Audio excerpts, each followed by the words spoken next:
Hey guys, Bowie here, and this is things I've learned with Liquid.Miracle's Lina in 7.14. The first thing we can notice in this replay is how Miracle blocks the entire creep wave instead of letting the range creep in front. Against a Shadow Fiend, you want to have the lane as far back as possible to hinder his soul acquisition and to facilitate your harass.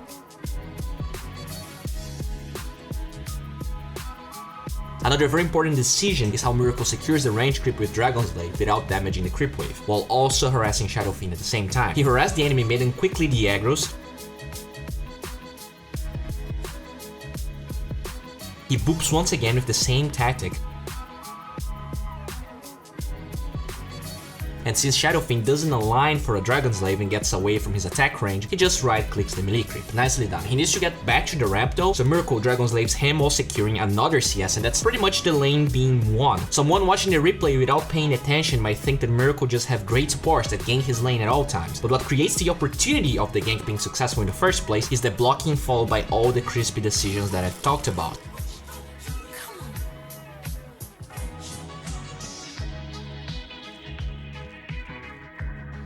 If we go back, we're going to see another pristine decision making from Miracle. If you don't know, you can actually attack heroes while being on tower range, as long as the tower is not changing targets and you're not the closest target to the tower while you're attacking the hero. Note how Miracle takes his time and only starts right-clicking Shadow Fiend as the tower changes aggro from the dying creep to the next one. This means he loses no HP whatsoever, gets first blood, what he got.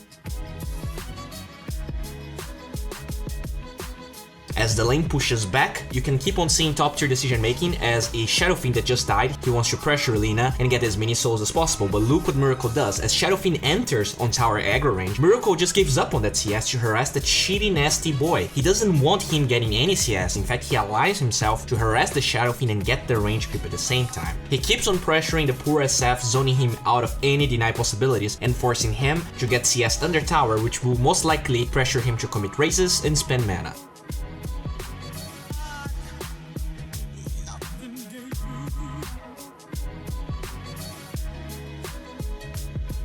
I really like how Miracle approaches the Tusk rotations that happens a couple of seconds later. Tusk was quite smart, he waits LSA to be committed before snowballing in. Most players will try to get out and outrun the shards, but with no boots, there's no way Miracle will be able to, so he mans up. He's ahead in levels and he won't be able to make out anyways. In fact, trying to run away gives Shadow Fiend the chances to cast more raises and actually get a kill without him dying. By popping the wand and Fairy Fire, he gets the SF before falling, and now Shadow Fiend has no TP cooldown, so great decision to kill him instead of the support. It's interesting to note that he gets the bottle before getting this. When you're playing as a Tusk, a lot of the time, especially if you're the one pressuring the enemy mid, boots won't really allow you to survive the shard block. Instead, he gets bottle. Lina kinda like Puck and Quap, since they have high mobility, like to make use of the item, especially when you're ahead and have the levels to contest the runes. And it also gives you more mana to pressure the enemy mid. An interesting back and forth between Mind Control and the Hipster Alk starts, and while you pay attention to that, note that he wants to dive the Shadow Fiend with Alk.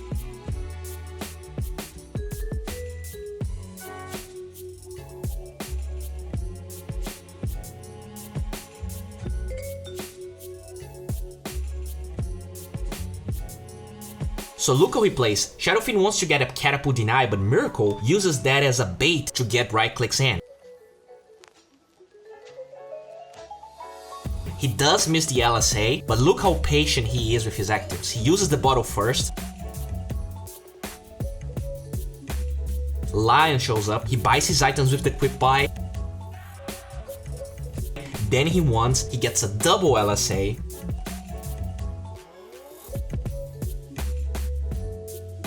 Then LSAs again from the fog as the Fierce Soul charges is about to end, so he can run away even further to an unexpected location and survive. He dies afterwards, and this is the time Miracle decides to start jungling. Tusk is quite an obnoxious hero in the early game, and as crisply as Miracle plays, sometimes a good shard block and some raises is more than enough to kill anyone, be it me or Miracle, especially in these early stages when you have no items.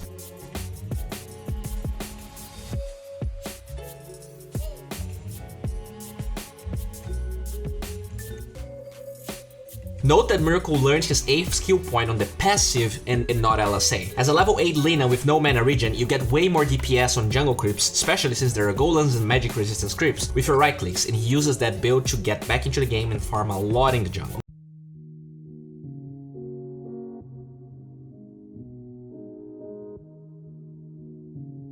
note that one of the supports actually goes to the lane so that they are not taking tower damage, and that's very important. They tell your supports to actually go and defend that lane and get juicy experience while you're just ramping up in farm.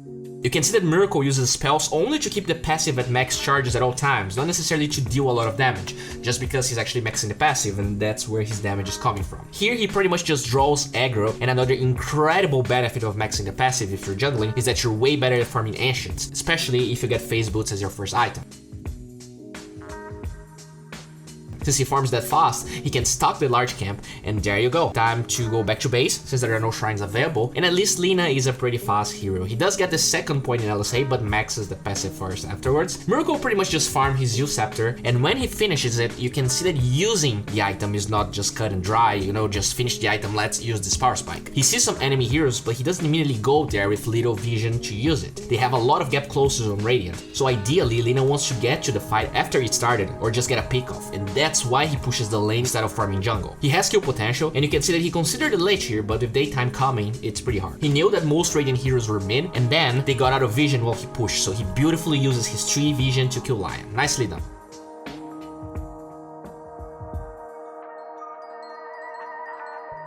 Even after that kill, Miracle was not joining fights per se, he just kept on pushing lanes and farming his Shadow Blade. Engaging on those heroes is not easy, and it's hard to get a lot of impact on those fights, while as a Lina, you clear waves and siege like a boss, so it's not a bad trade at all. Eventually his team starts fighting, but that was clearly not the fight for him to join, and he just finishes the Shadow Blade.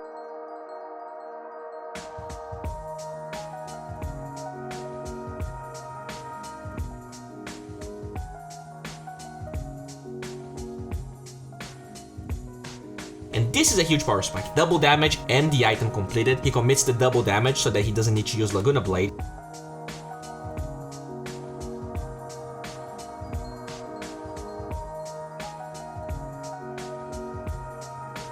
And also pay attention how he doesn't want to use the U Scepter, so he makes sure Lion commits to attack animation before going, because if someone is there, he can actually get a double kill afterwards. It's very unlikely that sentries are there, since he just got a Shadow Blade and there's no Invis heroes on his team, but someone else had a Shadow Blade to reveal afterwards.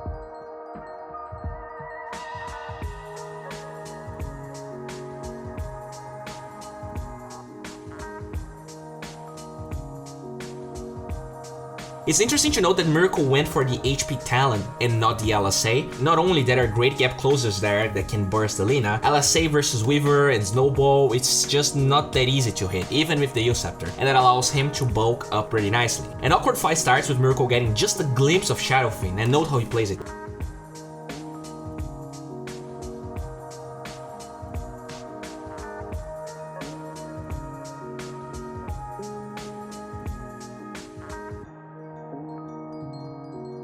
While the Shadowfiend dodges the LSA, Miracle can still fight. He has all his spells, he just needs a good angle. He makes sure to LSA to keep the high move speed, and he's pretty sure that there's no dire detection because of that sentry. He waits until Shadowfiend commits towards the direction, and that's just an easy one.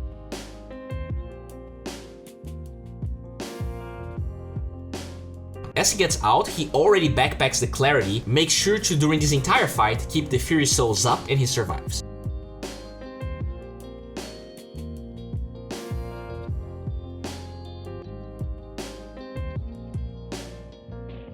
Since he actually backpacked the Clarity, look what happens. Radiant once again thinks the Miracle went back to base, but in fact he has mana to Shadow Blade and surprise them here.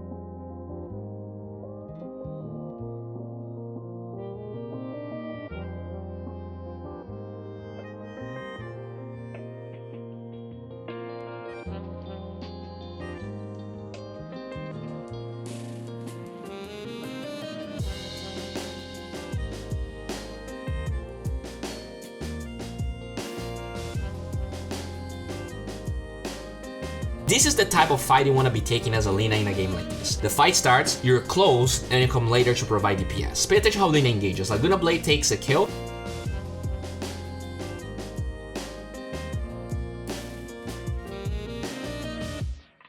and with his team from lining, he can dish a lot of damage on the outskirts of the fight. Another huge thing to notice here is how Miracle handles being low mana after that fight. If I was playing Lina, I would pop the haste straight away because there are 2 bounties going to respawn, and ideally it would heal me back to full mana, and then that means I can keep on pushing waves and fighting. The thing is, a lot of the Radiant heroes are either dead or going back to base, so using haste now is a waste of kill potential. He can easily push the lanes because of the insane mana regen that he has, and the value of that haste is not bigger than regening, especially when you completed your bloodstone. Instead of popping the haste for no reason, he brings himself a clarity and just lays it on the tier 2 bottom, since now he has the haste to disengage in case it's needed. Eventually they engage, and keep watching, since Batrider forced Tusk back to the base and Weaver shows up, he pops the haste with Shadow Blade, waiting for the re-engage.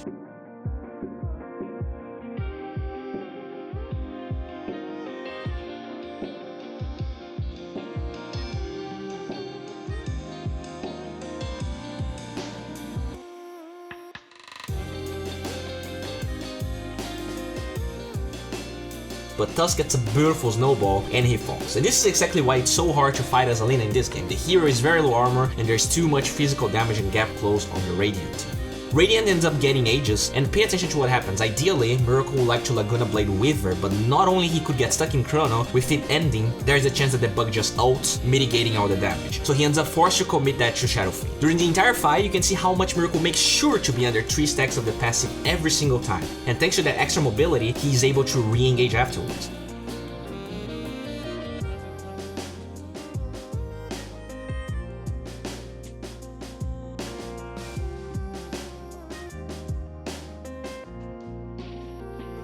Shadow Fiend reveals his side of Ice, but the Weaver ends up dying at the end, and since Miracle got out of the fight, he can re-engage killing Lion, and that's definitely a great fight considering Radiant had Aegis.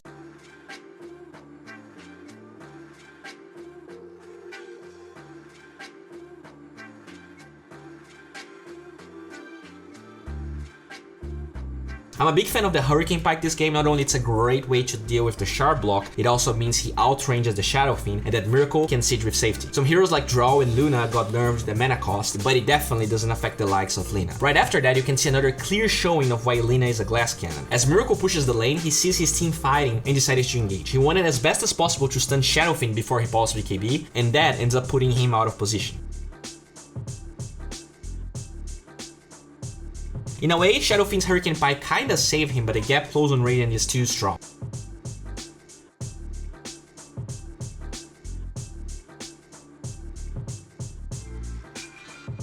Miracle makes sure to farm his way towards level 25 after that, meaning his attack range is disgusting, especially with the recently purchased Crystallis. Since Miracle is always shoving the lanes, not only his team kills SF in the top lane, but they're now able to get objectives just because Radiant not only has one core dead, but they have to deal with the side lane.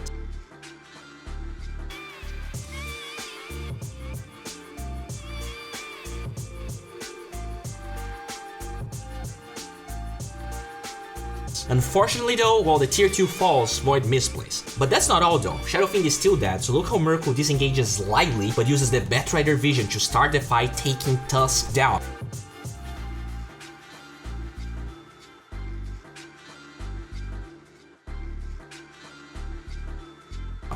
Almost. Yeah, Ice Armor is pretty strong, guys. At the end of the day though, Chronosphere is still an insane spell, and with the Elk buyback, then they defend your base.